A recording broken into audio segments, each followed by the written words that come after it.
First off, I want to give a big shout out to the fathers involved in this fight, George Kambosos and Devin Haney's father, Bill. Both fathers have been in their son's life, and I don't think fathers get enough of a shout out, so shout out to them for being there for their sons. With that being said, before I get into the video, hit the thumbs up, sub, and notification bell. That way you get updated when I drop the newest content like this. With that being said, let's get into this press conference breakdown. So this right here dispelled all the notion, all the BS that George Kambosos was going to bail out the fight, that he wasn't going to sign the contract. That dispelled it all. Look, when somebody like Top Rank puts out a date of June 5th and they're telling you this is where the fight's going to be, that's when the fight's going to be. It's very rare that they announce a fight date and then nothing's going to get signed. That's very rare that that happens. So I knew all that George was going to bail out was all BS. It was all bogus. It was all narrative driven, like so many YouTube channels do. That's the problem. Too many people on here quote themselves as their own source and have no facts to back up what they're saying. It's all BS. It's all smoke and mirrors. And still people run to these channels, and I don't know why. Now, off of that, to this interview. It really wasn't that long of an interview. It was about 45 minutes in whole, but really the first 30 minutes was just like Bob Arum and the promoters and all of that. The last 10 minutes, maybe 12 minutes, was actually George and Bill, and there was very little media questions towards them, and then the outro was a couple of minutes. So here's the deal. What I gathered from this. George Kambosos has a way of rattling people. Devin Haney, who's really good with words, normally was kind of stuttering and fumbling over his words. He really couldn't find the right things to say. And George is just in there smiling. He also got underneath Devin's skin because he called him a kid. He called him a boy. And Devin said, "I'm a grown man." George said, "Come show me."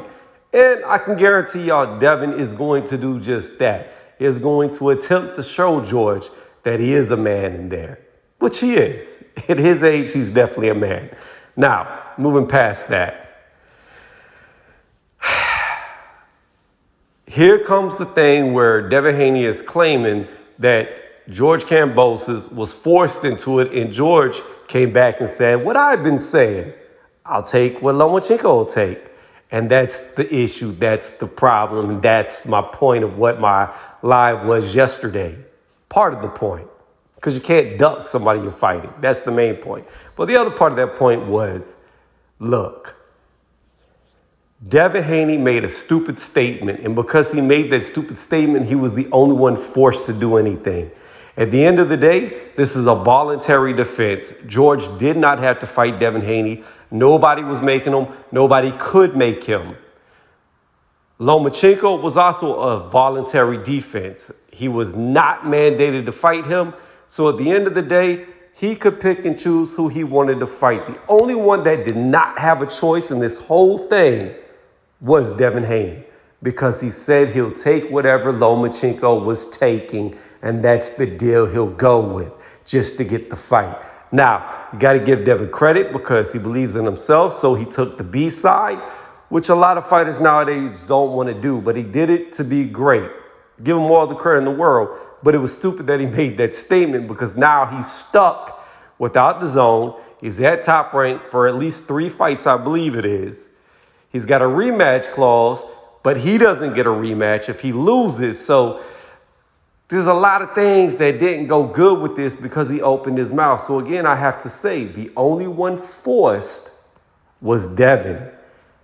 And George brought that up, and he told him, you had no choice. In other words, you had to take this deal because of what you said. So that's how I look at it. Who's going to win the fight? Well, I've already said who I believe is going to win. If you caught me on another live panel, but I will do a breakdown of this. But pretty much this was just me unpacking, breaking down the press conference. And from what I saw, Devin Haney is already rattled. He already let him get him mad by calling him a kid and a boy. And that's not good. You can't go in angry. And I just see George smiling, being cool, because I don't really think George looks at Devin as a threat. Devin could be a threat. It's a possibility. And I'm hoping that George Kambosos does not underestimate Devin Haney. I don't think he will, but it's always possible. But from what I'm getting from how his attitude is, he's really overlooking Devin Haney. And I just hope come fight night, that is not the case, because sometimes people that you should be able to beat, you can't beat because you're overlooking them. Let me know what y'all think in the comments section.